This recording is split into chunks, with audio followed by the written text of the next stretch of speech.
विद्यार्थी मित्रांनो, आज आपण भूमितीतलं दुसरं प्रकरण पॅरलल लाईन्स स्टार्ट करणार आहोत. याच्या अगोदर काही लेट्स रिकॉल मध्ये काही पॉइंट्स दिलेले आहेत. मागच्या वर्षी आपण जे शिकलेले आहोत ते parallel lines, transversal angles form by the two lines and their transversal. याच्यात तुम्हाला समांतर रेषा, छेदिका आणि समांतर रेषा यांच्यावर तयार होणारे कोन याच्याविषयी माहिती मागच्या वर्षी आपण घेतली, ती आपण आता पाहणार आहोत. Firstly, parallel lines. Non-intersecting coplanar lines are called as the parallel lines. Non-intersecting coplanar lines are called as parallel lines. म्हणजेच एक प्रतलीय, एकाच प्रतलात असलेल्या परंतु परस्परांना न छेदणाऱ्या ज्या रेषा असतील त्या रेषांना काय म्हणतो आपण? पॅरलल लाईन्स, मराठीतून समांतर रेषा. Non intersecting coplanar lines are called as parallel lines. Line L and M are non-intersecting. They are not intersecting each other. They are coplanar, lies in same plane, and therefore these lines are said to be the parallel lines. या दोन रेषा दिलेल्या आहेत. या दोघी रेषा एकाच प्रतलात आहेत परंतु परस्परांना छेदत नाहीये, म्हणून एकाच प्रतलात असणाऱ्या परंतु परस्परांना न छेदणाऱ्या रेषांना काय म्हणतो आपण? समांतर रेषा. आणि त्या कशा दाखवतो आपण? Line L parallel line M. आपण ते कशाने दाखवतोय? रेषा एम एल समांतर रेषा एम. देन ट्रान्सव्हर्सल म्हणजे काय? छेदिका. A line intersecting two or more coplanar lines in distinct points is called as the transversal. A line intersecting two or more coplanar lines in distinct point is called as the transversal. दोन किंवा दोनापेक्षा जास्त रेषा एकाच प्रतलात असलेल्या रेषांना वेगवेगळ्या भिन्न बिंदूमध्ये छेदणारी जी रेषा असते त्या रेषेला, त्या रेषांची काय म्हणतो आपण? छेदिका. Suppose line L and M are the two lines which are coplanar, and line P intersect the line A and B in line L and M into the points A and B. Therefore, this line P is called as the transversal. एकाच प्रतलात असलेल्या दोन किंवा दोनापेक्षा अधिक रेषा ना वेगवेगळ्या भिन्न बिंदूमध्ये छेदणाऱ्या रेषेला आपण त्या रेषांची काय म्हणतो? छेदिका. A line intersecting two or more coplanar lines in different points or distinct point is called as the transversal. आता रेषा एल आणि एम घेतल्या, त्यांना रेषा पी ही अनुक्रमे ए आणि बी बिंदू मध्ये छेदते, म्हणून रेषा पी जी आहे ती काय झाली? छेदिका. Line P intersect the line L in the point A, intersecting the line M in the point B. Therefore this line P is called as the transversal. Then angles formed by the two lines and their transversal. दोन रेषा आणि त्यांच्या छेदिकेमुळे तयार होणारे कोन. आपण मागच्या वर्षी घेतले. we see it is in previous class, that is class 8, pair of corresponding angles, pair of alternate angles, pair of interior angles on the same side of the transversal. आपण मागच्या वर्षी पाहिलंय की दोन रेषांच्या छेदिकेमुळे एकूण 8 कोनांच्या जोड्या तयार होतात. त्याच्यातल्या 4 करस्पॉन्डिंग अँगल्स असतात, म्हणजे संगत कोनांच्या जोड्या असतात. 2 अल्टरनेट अँगल्स म्हणजे विक्रम कोनांच्या जोड्या असतात. अँड 2 इंटेरियर अँगल्स म्हणजेच काय? आंतर कोनांच्या जोड्या असतात. मग आता पहा, in this figure line L parallel line M and line P is transversal. जर आपण आकृती पाहिली तर आकृतीमध्ये रेषा एल आणि रेषा एम परस्परांना समांतर आहे. पी ही छेदिका आहे आणि हे काय दिलेत? कोनांची नावं. In red points, these red dots are called as these red letters A, B, C, D, E, F, G, H are called as the name of the angles formed by the transversal. हे लाल अक्षरात लिहिलेले जे अक्षर आहेत ते काय? कोन तयार झालेले कोन दिले आहेत. मग आता पहिल्यांदा घेणार आपण पेअर ऑफ करस्पॉन्डिंग अँगल्स. किती पेअर असतात? मागच्या वर्षी आपण घेतलेले 4. There are 4 pair of corresponding angles formed by the transversal of the two lines. Which are they? Angle A and angle E, angle B and angle F, angle C and angle G, angle D and H. आपण मागच्या वर्षी पाहिलेलं आहे की छेदिकेमुळे, दोन रेषांच्या छेदिकेमुळे होणारे 4 संगत कोनांच्या जोड्या असतात. कोणत्या आहेत? पाहत्या? ए आणि ई, बी आणि F, C and G, D and H. There are four pair of corresponding angles, A and E, B and F, C and G, D and H. Then pair of alternate angles. नंतर विक्रम कोनांच्या जोड्या. मागच्या वर्षी विक्रम कोण काय पण पाहिलेलं आहे पाहता. C and E, angle C and angle E, and second B and H, angle B and angle H. विक्रम कोनांच्या दोन जोड्या तयार होतात, C आणि E, B आणि H. छेदिकेच्या विरुद्ध अंगाला असलेले कोन. Angles which are on the opposite side of the transversal are called as the alternate angles. छेदिकेच्या विरुद्ध अंगाला असलेले जे कोन असतील हे यांना काय म्हणणार आपण विक्रम कोन. Then pair of interior angles on the same side of the transversal. नंतर छेदिकेच्या एकाच अंगास असलेले आंतरकोन. मग आता छेदिका आहे P, त्याच्या एकाच अंगास असलेले आंतरकोन म्हणजे मधले C आणि H, आणि इकडे B आणि E, B आणि E, C आणि H. Angles on the same side of the transversal which are interior angles, that are C and H, B and E, and therefore angle B and angle E, and second angle C and angle H, these are called as the interior angles. छेदिकेच्या एकाच अंगास असलेले आणि दोघी रेषांच्या मध्ये असलेले कोन काय असतात interior angles. Next is when two lines intersect, the pairs of opposite angles formed are congruent. जर दोन रेषा परस्परांना छेदत असतील तर त्याच्या तयार होणारे vertically opposite angles are congruent. If the two lines intersect each other, then the pair of opposite angles are are congruent. जर दोन रेषा एकमेकांना छेदत असतील तर त्याच्या होणारे विरुद्ध कोन एकरूप असतात. Suppose we take line L and N are intersecting each other. समजा लाइन L आणि लाइन N एकमेकांना छेदतायत. Then the opposite angles form are A and C, B and D, and these are congruent. Angle A congruent to angle C, angle B congruent to angle D. If we take suppose line M and line N are intersect each other. समजा रेषा L, M आणि N एकमेकांना छेदतायत. Then opposite angles form are E and G, F and H. Both pair are congruent. That means angle E congruent to angle G, angle F congruent to angle H. That means when two lines intersect each other, then opposite angles are congruent. A and C are opposite angles, are congruent. B and D are opposite angles, they are also congruent. E and G are opposite angles, they are congruent. F and H are opposite angles, they are congruent. Second property is the angles in a linear pair are supplementary. Angles in a linear pair are supplementary. रेषीय जोडीतील कोन हे परस्परांचे पूरक कोन असतात. रेषीय जोडीतील कोन म्हणजे काय? Linear pair means the adjacent angles. The adjacent angles are always supplementary.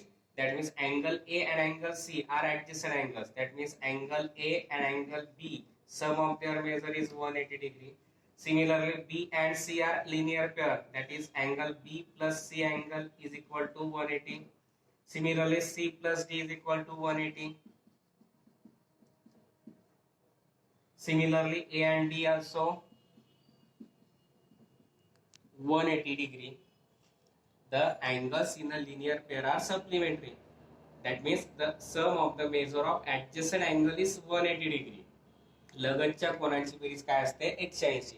याचा जर विचार केला तर काय A plus B 180, B plus C 180, C plus D 180 आणि A plus D किती येईल? 180. Similarly, we can write A plus E plus F 180, F plus G is equal to 180, angle G plus angle H is equal to 180, and angle E plus H is equal to 180. That is, angles in a linear pair are supplementary.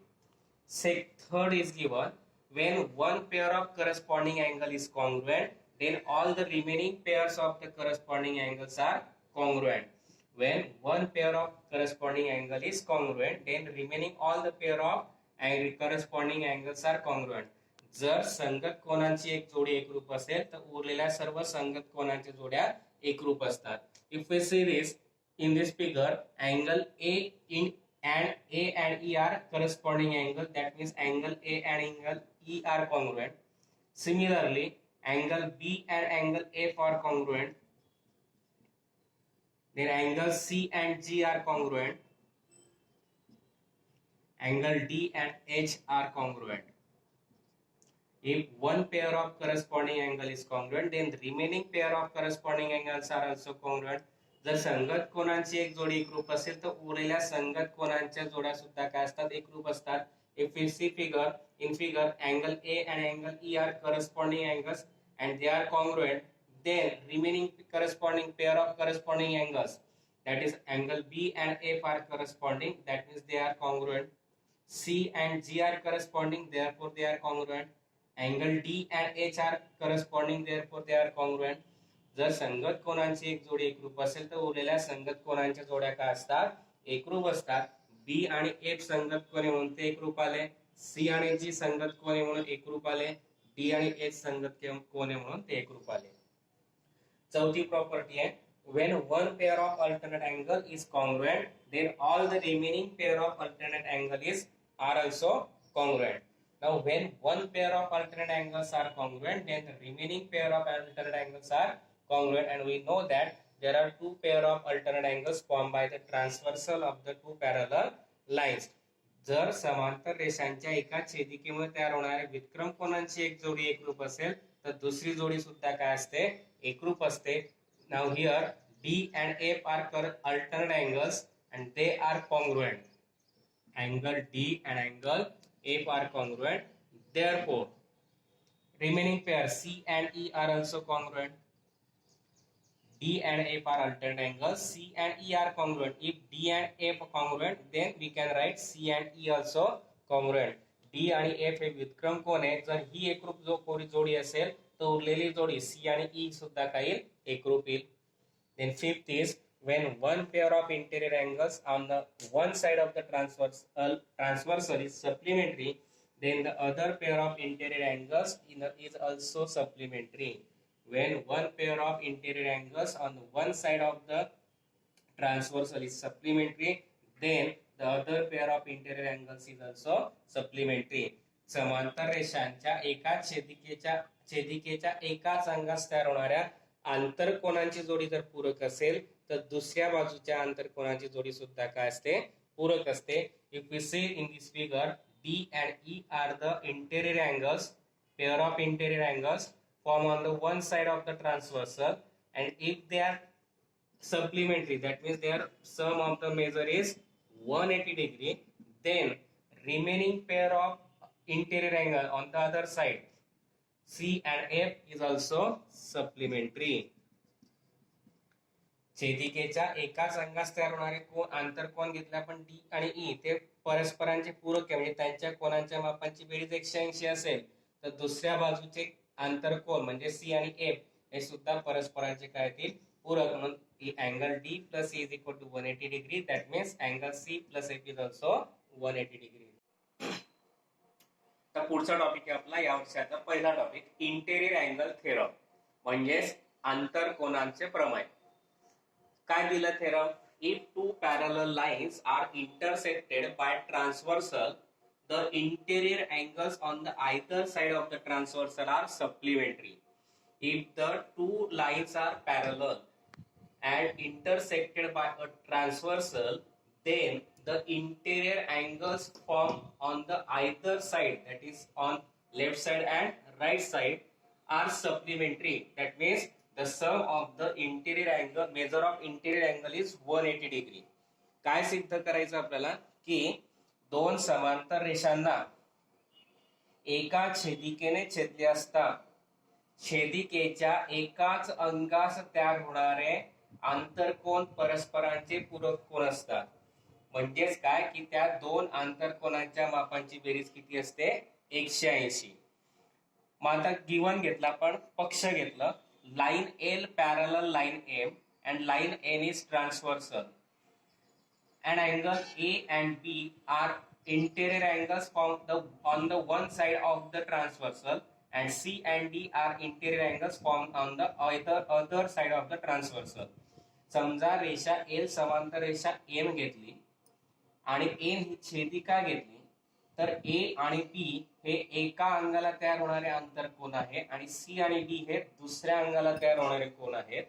Line L and M are parallel, line N is transversal, and angle A and B are interior angles formed on the one side, and C and D are the interior angles formed on the other side of the transversal. Then we have to prove that these two angles, interior angles, are supplementary. मग आपल्याला कोन A आणि B हे supplementary म्हणजे पूरक कोन दाखवायचे. That means we have to show that the sum of the measure of the angles of both A and B is 180. Also, sum of the measure of angle C and angle D is 180. म्हणजेच आपल्याला पूरक दाखवायचे म्हणजेच कोन A आणि कोन B चे मापांची बेरीज 180, C आणि D कोनाची सुद्धा बेरीज 180 अंश दाखवायची आहे. मग आता आपल्याला डायरेक्ट सिद्ध करता येणार म्हणून आपण पहिल्या प्रकरणात घेतलं प्रत्यक्ष सिद्धता आणि अप्रत्यक्ष सिद्धता म्हणजे डायरेक्ट प्रूफ आणि इनडायरेक्ट प्रूफ. हे डायरेक्ट प्रूफ मध्ये येत नाही म्हणून हे काय आलं indirect proof. Here we take indirect proof because there is no direct method for the prove this theorem. Therefore we take indirect method. There are three possibilities. हे सिद्ध करण्यासाठी तीन शक्यता आहेत. First, angle A plus B less than 180. Second, angle A plus B greater than 180. Third, angle A plus B is equal to 180. तीन शक्यता आहे की कोन A आणि कोन B चं माप 180 पेक्षा कमी आहे. दुसरे कोन A आणि B चं माप 180 पेक्षा मोठं आहे आणि तिसरा आहे कोन A आणि B यांच्या मापांची बेरीज बरोबर 180 आहे. मग एक एक करून आपण घेऊ. Case first, let angle A plus B less than 180 degree is true. समजा कोन A प्लस अधिक कोन B चं माप 180 पेक्षा लहान आहे.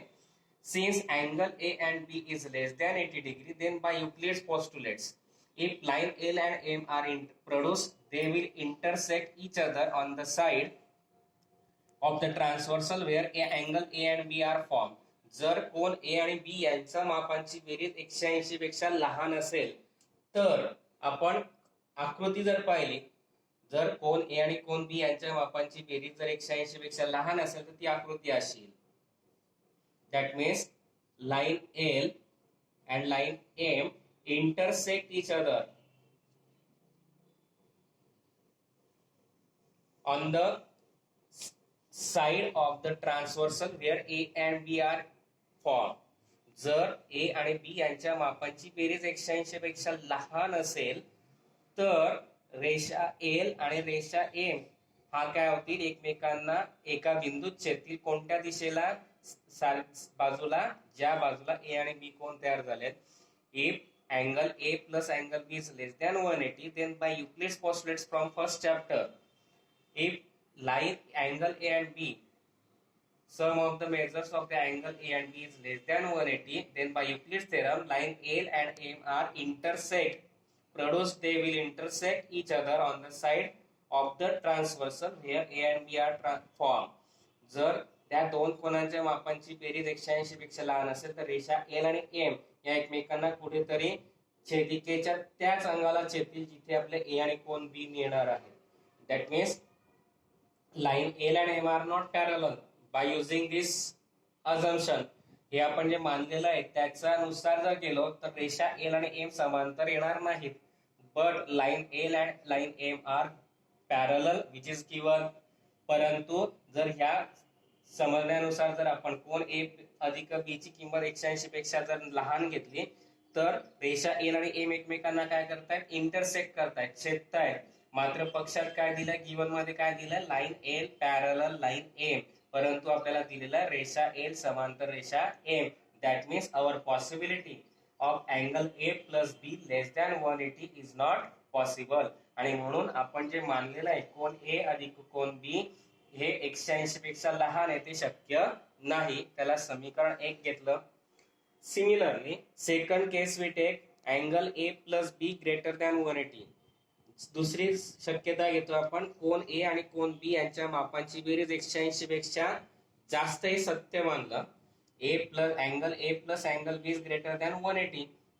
कोन A आणि कोन B चं माप 180 पेक्षा मापांची बेरीज 180 पेक्षा जास्त आहे. Here then we take angle A plus D. Angle A plus D. These are the linear pair of angles. जर कोन A आणि D जर पाहिले तर हे दोघे परस्परांचे लगतचे कोन आहे. Angle A and angle D are adjacent angles. Also, angle B and C are also adjacent angles. कोण ए आणि टी जर घेतला आणि कोण बी आणि सी जर घेतले, एकमेकांचे ऍडजस्टंट अँगल्स आहेत, म्हणजेच काय लगतचे कोण आहेत, आणि म्हणून adjacent angles are always supplementary. लगतचे कोण नेहमी परस्परांचे काय असतात, पूरक असतात. म्हणून काय लिहिता येईल आपल्याला, therefore we can write angle A plus D is equal to 180, angle C plus B is equal to 180, angles in linear pair. A आणि डी हे लिनियर पेअर आहेत because they are adjacent angles. Angle B and C are adjacent angles, therefore they are linear. That means the sum of the measures of angle A and D is 180, angle C and angle B is 180. म्हणून कोण A आणि कोण D यांच्या मापांची बेरीज 180 आली.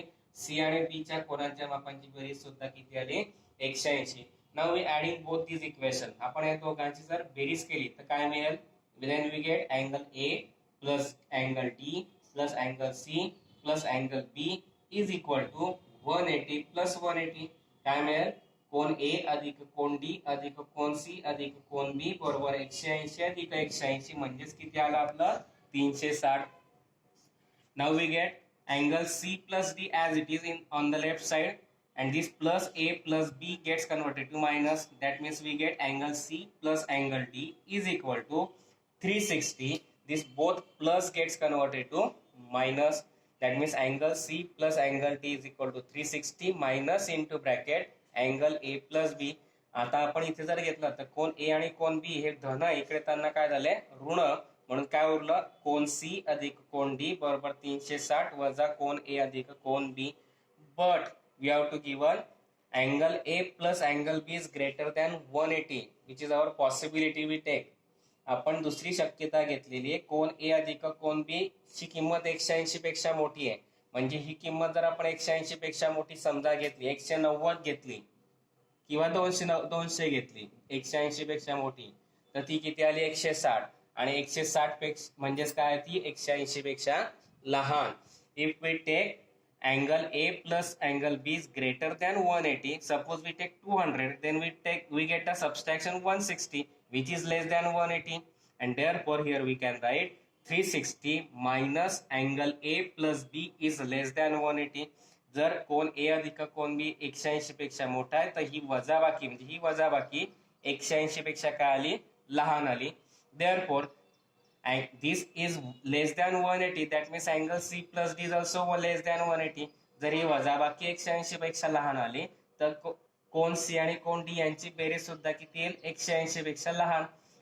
that means again using same Euclid's postulate, line L and M are produced, they will intersect each other on the side of transversal where angle C and D are formed. जर C आणि D यांच्या मापांची बेरीज जर 180 पेक्षा लहान असेल तर मागच्या प्रमाणे पोस्टुलेट नुसार आता ही पी रेषा छेदिका घेतली, ही लाईन एम घेतली, लाईन एल घेतली, हा सी आणि डी घेतला, तर 180 पेक्षा लहान आला, म्हणजेच या रेषा एल आणि एम समांतर येणार नाही.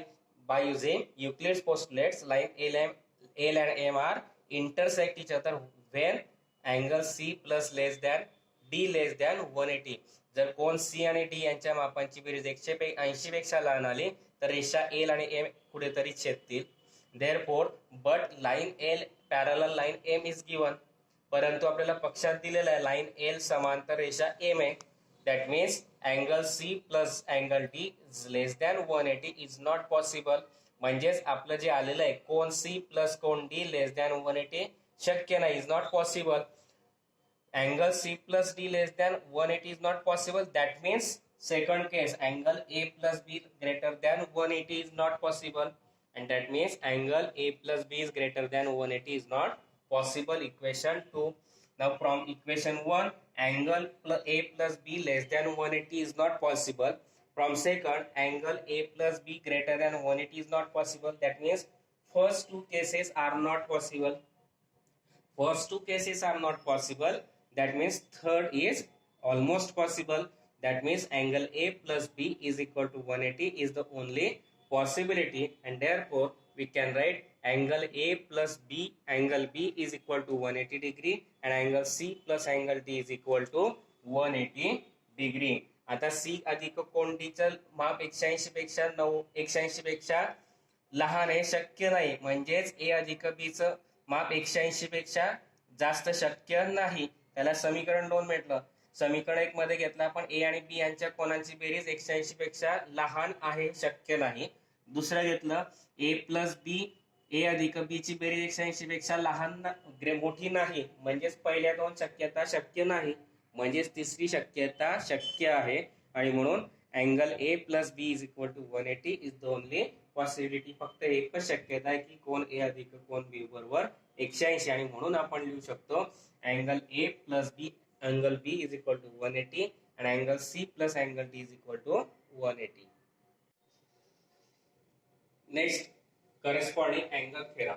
पुढे दिलेला आपल्याला आता संगत कोनाचे प्रमेय, corresponding angle theorem. Corresponding angles formed by the transversal of two parallel lines are of equal measures. दोन समांतर रेषांच्या छेदिकेमुळे होणारे संगत कोनांचं माप सारखं असतं. Corresponding angles formed by the transversal of two parallel lines are of equal measure. दोन समांतर रेषांच्या छेदिकेमुळे तयार होणारे संगत कोन एकरूप असतात किंवा समान मापाचे असतात. मग गिवन घेतला आपण line L parallel line M and line N is transversal. कोन L आणि कोन M या एकमेकांना समांतर घेतल्या. कोन लाईन N ट्रान्सव्हर्सल घेतली म्हणजे छेदिका घेतली. Suppose A and B are the corresponding angles. समजा A व कोन angle A and angle B are corresponding angles. आणि समजा त्याच्यामध्ये आपण काय घेतलं, कोन A आणि कोन B म्हणजे हा कोन A आणि हा कोन B एकमेकांचे संगत कोन घेतले. Angle A and angle B are corresponding angles आणि we have to prove that these corresponding angles are of equal measure. आपल्याला सिद्ध करायचे की कोन ए आणि कोन बी हे सारख्या मापाचे म्हणजे एकरूप आहेत. म्हणून टू प्रूव्ह मध्ये आपण घेतलं angle A congruent to angle B. कोन ए एकरूप कोन बी. परत एकदा थेरम सांगतो. Corresponding angles form by the two parallel lines formed by the transversal of two parallel lines are of equal measure. दोन समांतर रेषांच्या छेदिकेमुळे तयार होणारे संगत कोन एकरूप असतात. म्हणून घेतला आपण therefore we take given line L parallel line M and line N is transversal. Angle A and angle B are corresponding angles. रेषा line L parallel line M घेतली, लाइन L त्याची ट्रान्सव्हर्सल घेतली, कोन ए आणि कोन बी त्यांचे करस्पॉन्डिंग अँगल्स घेतले आणि आपल्याला prove करायचे these two angles are of equal measure. हे दोघे एकरूप आहेत हे आपल्याला सिद्ध करायचं. म्हणून angle A congruent to angle B हे काय आलं आपलं टू प्रूव्ह घेतलं. If we see angle A and angle C these are the linear pair of angles. जर कोन ए आणि कोन सी जर घेतला हे लगतचे कोन आहेत आणि लगतचे कोन परस्परांचे काय असतात, पूरक असतात. आणि म्हणून angle A and angle C are the adjacent angles. That means these are the angles in a linear pair. That is the sum of the measure of its angle. Both the angle is 180 degree. आणि म्हणून कोन A आणि कोन C या दोघांच्या कोनांच्या मापांची बेरीज किती आली, 180. Therefore we take the angle A plus angle C is equal to 180 degree. Equation 1, angles in linear pair. Angle A and angle C are adjacent angles. That means they are supplementary. That means they are linear pair. Therefore, we write angle A plus angle C is equal to 180 degree. Now, in given line L parallel line M, line N is transversal, which is given line L समांतर रेषा A, line M दिली आहे, line N त्याची छेदिका दिली आहे. That means if we see this angle B and C, angle B and C are the interior angles. And we just proved that the interior angles formed by the transversal of two parallel lines are always supplementary. Cone B आणि कोन C जर घेतले तर रेषा L आणि रेषा M च्या छेदिकेमुळे होणारे आंतर कोनाने आपण आत्ताच थोड्या वेळापूर्वी प्रूव्ह केलंय की the interior angles formed by the transversal of the two parallel lines are supplementary. दोन समांतर रेषांच्या छेदिकेमुळे तयार होणारे संगत आंतरकोन परस्परांची पूरक असतात. That means the sum of the measure of these two interior angle is 180. That means angle B plus angle C is equal to 180. Equation 2 म्हणजेच कोन B आणि कोन C यांचं माप किती आलं, 180. यांची बेरीज किती आली, 180. इक्वेशन 2 घेतला. फ्रॉम इक्वेशन 1 and 2 समीकरण 1 आणि 2 वरून RHS are same 180 180. Therefore LHS are also same. दोघांच्या उजव्या बाजू सारख्या म्हणून डाव्या बाजू सारख्या येतील. angle A plus angle C is equal to angle B plus angle C, and therefore this angle C gets cancelled. angle cone A अधिक कोन C बरोबर कोन B अधिक कोन C, त्याच्यातला कोन C काय झाले कॅन्सल झाले. काय उरलं कोन A बरोबर कोन B. That means angle A is equal to angle B. That means angle A congruent to angle B, and that we have to prove. That is, the corresponding angles formed by the transversal of two parallel lines are always of equal measure. पुढचं आहे alternate angle theorem, विक्रम कोनाचे प्रमेय. The alternate angles formed by the transversal of two parallel lines are of equal measure. The alternate angles formed by the transversal of two parallel lines are of equal measures. दोन समांतर रेषांच्या छेदिकेमुळे तयार होणारे विक्रम कोन एकरूप असतात. दोन समांतर रेषांच्या छेदिकेमुळे तयार होणारे विक्रम कोन एकरूप असतात.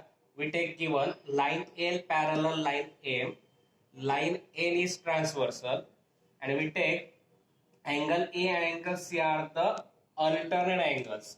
Angle A and C are alternate angles.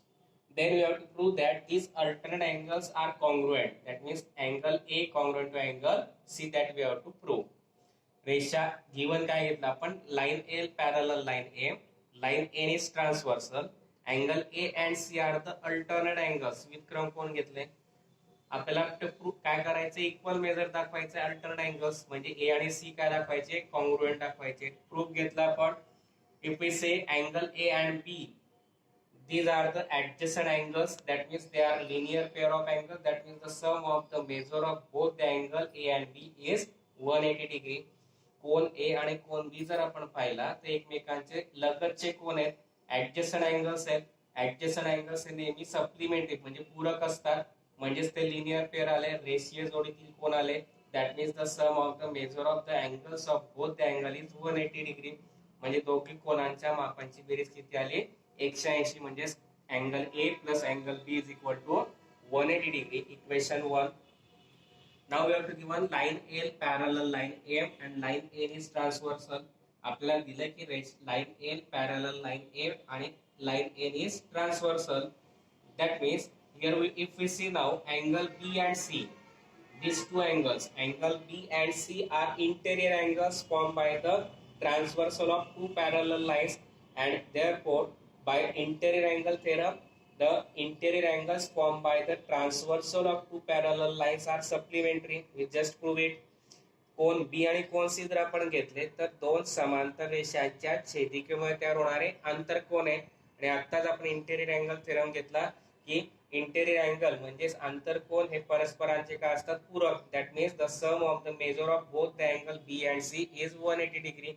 Therefore we take angle B plus angle C is equal to 180 degree. Equation 2. Now from equation 1 and 2 again RHS are same, therefore LHS are same. समीकरण 1 आणि 2 वरून दोघांच्या उजव्या बाजू सारख्या म्हणून डाव्या बाजू सारख्या आल्या. That means angle A plus angle B is equal to angle B plus angle C. म्हणजेच कोन A अधिक कोन B बरोबर कोन B अधिक कोन C. That means angle B and angle B gets cancel. याच्यातले B आणि B सारखे म्हणून कॅन्सल झाले. Remaining is angle A is equal to angle C. That means angle A congruent to angle C. आणि म्हणून आपल्याला तेच प्रूफ करायचं होतं. B आणि B कॅन्सल झाले, A आणि C सारखे दाखवले म्हणजेच ते एकरूप आले. That means the alternate angles formed by the transversal of two parallel lines are of equal measures, and that we have to